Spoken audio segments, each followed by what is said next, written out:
This video is brought to you by Squarespace.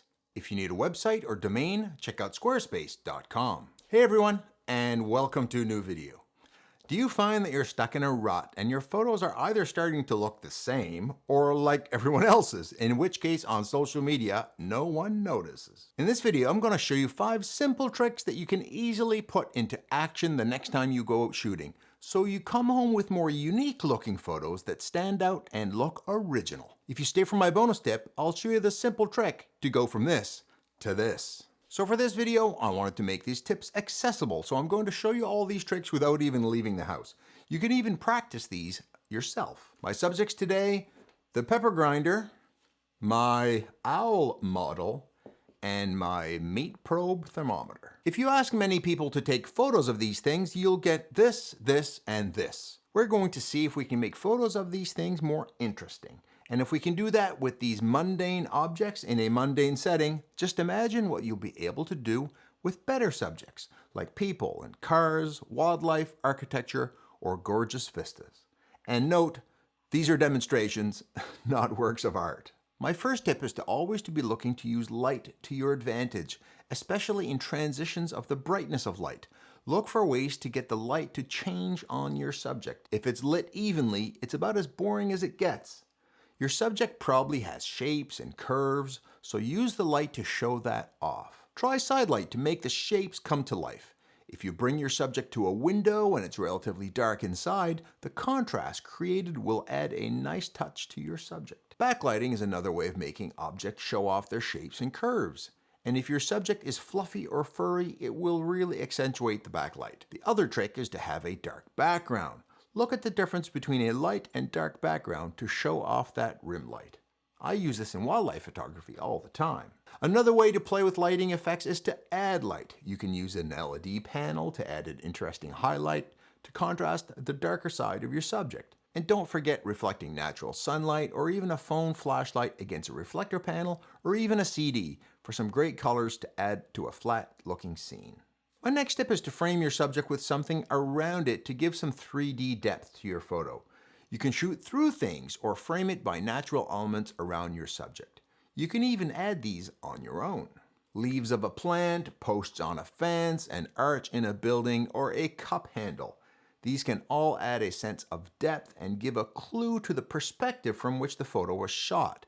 It tells the viewer this wasn't a snapshot of convenience, but part of a concerted effort.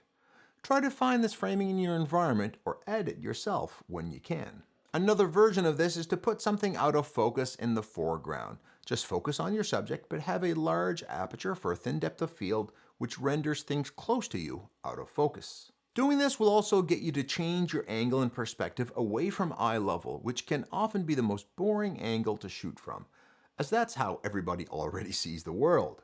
Shooting through things will change up your angle and show things off from perspectives people haven't seen before or aren't used to seeing, making the photos more unique looking. I'd like to thank the sponsor of this video, Squarespace. I built my very own website using Squarespace and it was a breeze. A website is just a great way to have a professional place online where you can show off your work or your service. And today we're showing you how to take interesting and unique photos. You need a place to show those off too. Social media are often showing you or your work in short video clips or thumbnails and makes it difficult to monetize as they may not want links to external sites. A website is a permanent home for you, your work, and your brand, presented in galleries or on pages that show you off at their best. You can use their templates, or if you want to be more daring, you can go outside the templates using the new AI feature called Squarespace Blueprint to help you personally curate your own build. It's also great to be able to monetize your work and take payments by credit card or PayPal from all over the world, and now with a great new feature of buy now and pay later with ClearPay and Afterpay. Go to squarespace.com to sign up for a free trial, and when you're ready to launch, go to squarespace.com/Simon for 10% off your first purchase of a website or domain. The next thing to try is to try to get 2 elements in your photo, not just the subject, in the form of a foreground and a background element. These can both be in focus, or one in focus and the other one out of focus. Try 2 complementary things to try to get some context for the subject, like this pepper grinder and peppercorns. You can put your subject in the front and something interesting in the back, or the other way around, something interesting in the front and your subject in the back. Play with the alignment and poses to get different perspectives.